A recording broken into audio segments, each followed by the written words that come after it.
శాంతి చర్చల నేపథ్యంలో నివురుగప్పిన నిప్పులా ఉన్న రష్యా ఉక్రెయిన్ యుద్ధం తీవ్ర రూపం దాల్చింది. రష్యాలోని వైమానిక స్థావరాలను లక్ష్యంగా చేసుకుని ఉక్రెయిన్ విరుచుకుపడగా ఉక్రెయిన్లోని సైనిక శిక్షణ కేంద్రాలపై రష్యా దాడి చేసింది. 472 డ్రోన్లను ఆ దేశంపైకి ప్రయోగించి ఈ దాడుల్లో 2 దేశాలు తీవ్రంగా నష్టపోయాయి. రష్యాకు చెందిన 41 యుద్ధ విమానాలు ధ్వంసం కాగా ఉక్రెయిన్కు చెందిన 12 మంది సైనికులు మరణించారు.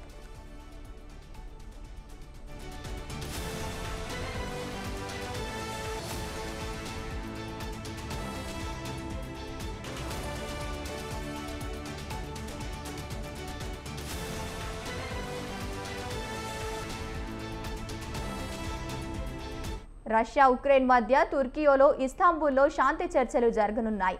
ఈ నేపథ్యంలో ఉక్రెయిన్ భారీ దాడులు చేయడం కలకలం రేపింది.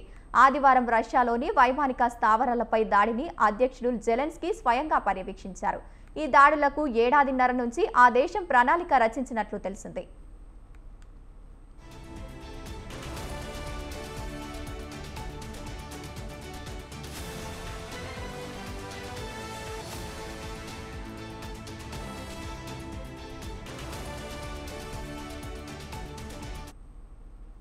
దాడుల కోసం ఉక్రెయిన్ డ్రోన్లను కంటైనర్లలో రష్యాలోకి తరలించింది.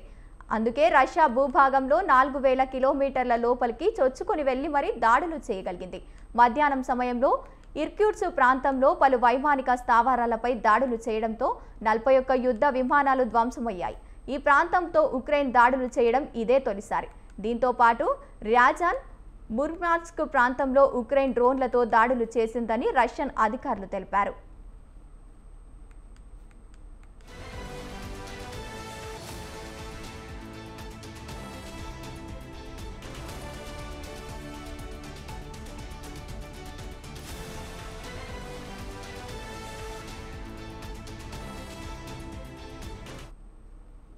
ఉక్రెయిన్ దాడి చేసినట్లు రష్యాలోని ఇర్క్యూట్స్క్ గవర్నర్ ధృవీకరించారు. ఆ దేశానికి చెందిన రిమోట్ పైలట్ ఎయిర్ క్రాఫ్ట్ తమ మిలిటరీ యూనిట్ను ధ్వంసం చేసినట్లు తెలిపారు. ఒలెన్వా, బెలాయా సహా 4 మిలిటరీ ఎయిర్ బేస్లపై దాడులు జరిగినట్లు వెల్లడించారు. ఉక్రెయిన్ సెక్యూరిటీ సర్వీసు చేపట్టి ఈ ఆపరేషన్ను Tu-95, Tu-22M3 బాంబర్లు కీలకమైన A-50 ఎయిర్ క్రాఫ్ట్ ధ్వంసమైనట్లు సమాచారం.